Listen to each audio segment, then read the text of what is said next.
Week of news. Anybody see any good movies? I saw one where it was a comedy where the head of the KKK became president of the United States. It was pretty hilarious. Okay, look, when you take a step back, I actually think it's an exciting time to be alive. Sure, for our new president-elect, we ended up with a silver lining. The corrupt, insane, two-party system is done. It's fucking done, all right? The Republican who just won the election hates most of the Republicans in Congress and disagrees with them on half the issues. The Democratic establishment has just proven themselves completely out of touch, incompetent, and assholes. They thought they could coronate a corrupt war hawk millionaire darling of Wall Street. They crushed the popular candidate Bernie Sanders with voter suppression and election fraud. They stand for nothing except their own greed. The two-party system is done. And And people realize it. In 2015, for the 5th consecutive year, at least 4 in 10 U.S. adults identified as political independents. That means independents at 42% are kicking the ass of Democrats at 29% and Republicans at 26% and vegan cosplayer enthusiasts at 7%. Only 7 for them. The two-party duopoly means nothing anymore. It means nothing. The two-party system means nothing, and people are waking up to that reality, which is why it's an exciting time to be alive. The WikiLeaks revelations have shown us how our politics truly work. Campaign finance laws are broken regularly on both sides. The big banks picked Obama's entire cabinet from the beginning. There's pay to play both with corporate elite and with foreign governments. But it's an exciting time to be alive. It's an exciting time to be alive because more people than ever know the mainstream media is a sham. Just 6% of people say they have a lot of confidence in the media, putting the news industry about equal to Congress. 6%! That means 94% of us get it. And the other 6% probably won't make it long before accidentally suffocating themselves inside a plastic bag. So soon it'll be 100%. It's an exciting time to be alive. More people than ever know the voting machines are crap. They're crap. Exit poll gate and election fraud are at the front of people's minds for the first time ever. And we just saw another rigged election. I knew it! Fuck you! Your empire is through! It's an exciting time to be alive. People are standing up for Standing Rock, for a $15 minimum wage, for women's rights, for LGBT rights, and more. It's an exciting time to be alive. Climate change is now accepted and understood by everyone. And maybe, in order to get active, we needed to have as our president. As long as the face of destroying the planet was the friendly, intellectual President Obama, no one felt a need to do shit. In terms of climate change, we're at a fork in the road that could mean the end of things as we know it. Or we can go the other way and usher in a time of sustainability and peace powered by amazing technology. Technology like hydroponic farming, affordable water purification, renewable energy, self-driving electric vehicles. There's all kinds of jaw-dropping technology out there. Incredible, you know? Who says technology can't save us? The Bernie Sanders movement showed us all how tenuous the grip of the power elite is. You know that poster of the cat like barely hanging onto the tree branch and it says, "Hang in there," right? That one? That cat is the corrupt power elite's hold on our society. That's what it looks like. The hold of Wall Street and Monsanto and big oil and big pharma. And they are on the edge. All we got to do is get a fire hose and spray them off, right? Now Now we could fail. We could fail. Over the next 30 years, climate change could run away with itself. Death and destruction, extinction and pollution will be all we know, and it will suck. But you can't deny it's an exciting time to be alive. And maybe we'll win. The building blocks for a massive, successful movement are here. The education, the information, the technology, and the motivation. People are angry, and they're more aware than ever. The time is now, and if we put our minds to it, Donald Trump and no other dick helmets will be able to stop us. All right? Plus, I'm pretty sure this is an alternate future right now, and any minute Marty McFly will stop Biff from ever becoming president. So, now that I've given you the silver lining, let's get to the heart-wrenching analysis. First of all, do not blame Jill Stein, Gary Johnson, or third-party candidates for Hillary's loss. Jill Stein did not take enough of the vote to have changed the results anyway. But beyond that, there are much more important people to blame for that loss. So let's play the blame game. All right, coming in at 4th place in the blame game for Hillary's loss is the Democratic Party establishment. Congratulations. During the primary, they forced through a completely corrupt candidate whose idea of showing she was down to earth and folksy was pumping her own gas for her private jet.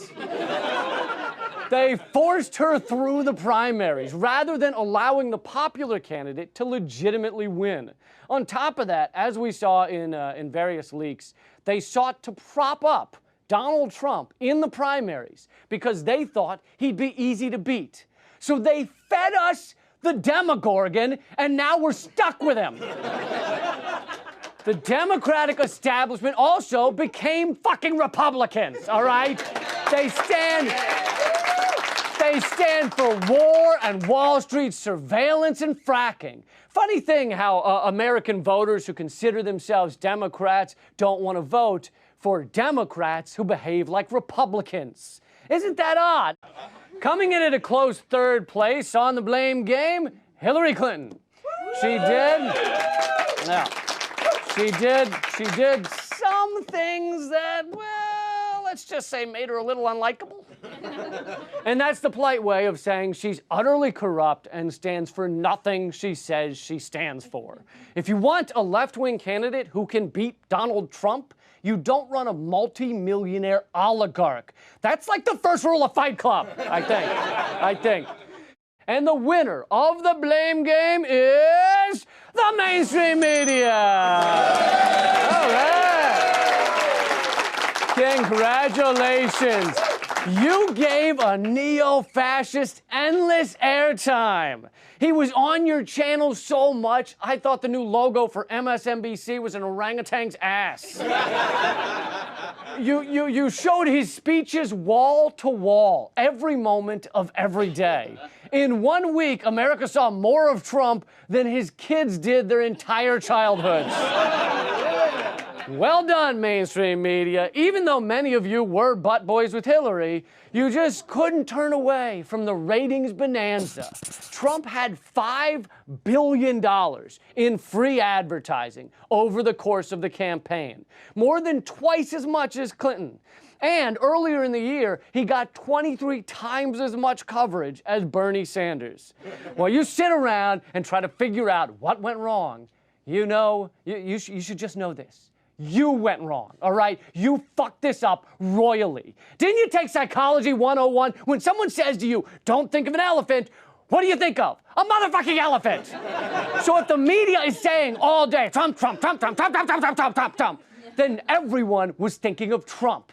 And when they got home, they talked to their family about Trump. And when they went to take a dump, they thought about taking a Trump. And when they went into the voting booth, they thought about Trump. And sure, plenty of the time you were saying negative things about him. But Trump lives by mottos is there's no such thing as bad press.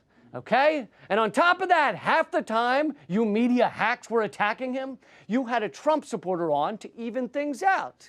Yeah, we wouldn't want Mussolini not to get a fair shake, would we? Since we spoke ill of him, let's have his mother on, see if she feels differently. And as if that wasn't bad enough, while you were doing that, you ignored your actual job of journalism, barely covering stories about NSA surveillance, the Standing Rock protest, the election fraud in the primary, the 15 hottest months ever recorded all in a row. Wall Street continuing to extract the entire wealth of the country. None of that mattered because you had your head pressed deeply into Daddy Trump's bosom. So congratulations. Now you get to talk about him for another 4 years. As you may have noticed, the blame game has begun on the left. Is that the right way to move forward, or am I being a bit rash here? To discuss that with me, let's bring in senior political correspondent John F. O'Donnell. John, how you holding up, man? I'm riddled with guilt, dude. I'm one of those progressives who didn't want to take Hillary's Wall Street-funded corporate campaign all the way up my ass, through my torso, and then out of my mouth like some sort of X-rated shish kebab. I deeply preferred Bernie in the primary, and I'm strongly anti-war. It's all my fault. Come on. You can't blame yourself for the Democratic establishment and mainstream media colluding to force through the nomination of a scandal-ridden lizard queen, all right? You can't, you're being hard on yourself. They shamelessly put their greed and their lust for power before the country's well-being. That's the reality. You're right. I don't just blame myself. I blame you, Lee! And I blame all of you! And I blame anybody who is tired of income inequality and racial injustice. I blame environmentalists and peace activists because they all want a world we can live in. Pathetic! All right. Pathetic! Relax. You're gonna have a heart attack. I can't have a heart attack, Lee, because I don't have a heart. Because I committed the cardinal sin of critiquing Hillary. Son, don't you think maybe the fact that she's the epitome of an elite Washington insider had something to do with her loss? You know, maybe a little bit, or perhaps voters were turned off by the fact that she sought endorsements of Republicans and even Henry fucking war criminal Kissinger?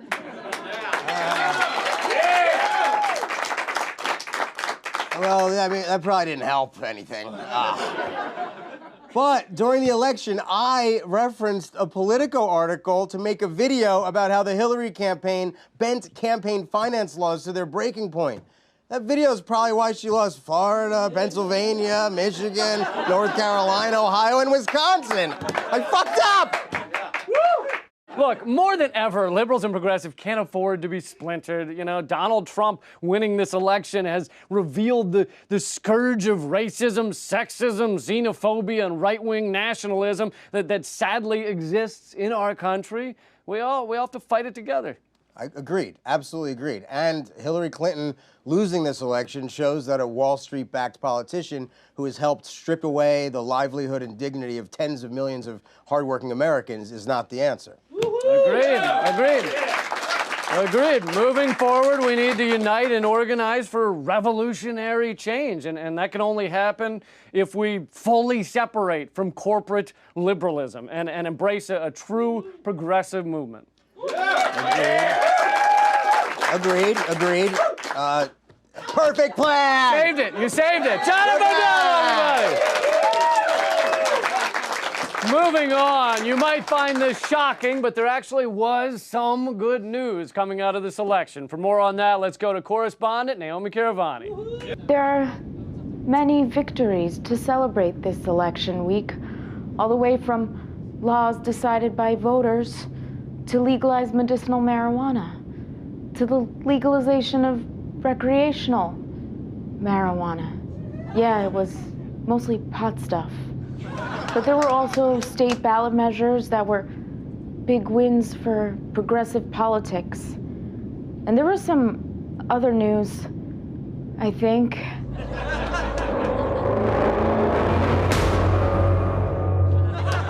So good news, minimum wage increases were passed in many states. Colorado, Maine, and Arizona will increase the minimum wage to $12 an hour by 2020. In Washington, it will rise to $13.50, and voters in Flagstaff, Arizona adopted a $15 an hour rule. But good news, California expanded parole opportunities for nonviolent criminals. And Oklahoma reclassified drug possession from felonies to misdemeanors. Wow, and to think I almost judged you for also voting for the death penalty, but, you know, water under the bridge. Any money saved from not incarcerating those offenders will go toward drug treatment programs. Of course, people should be treated for addiction, not punished for being a threat to no one but themselves. And some people are just dealing with traumatic things in their lives and they need to forget about it, so they turn to hard drugs. Reporting from Washington, Naomi Caravani, Redacted Tonight. Here are your headlines from the future coming up in January. And you'll read this next week. Hillary Clinton goes back to quiet life, laundering hundreds of millions of dollars from Middle Eastern regimes. That's our show. We have 2 shows every week. For all of them, go to youtube.com/redacted tonight. You can also text the word redacted to 444-999 to get our updates in your email inbox. It's free and easy. Good night and keep fighting.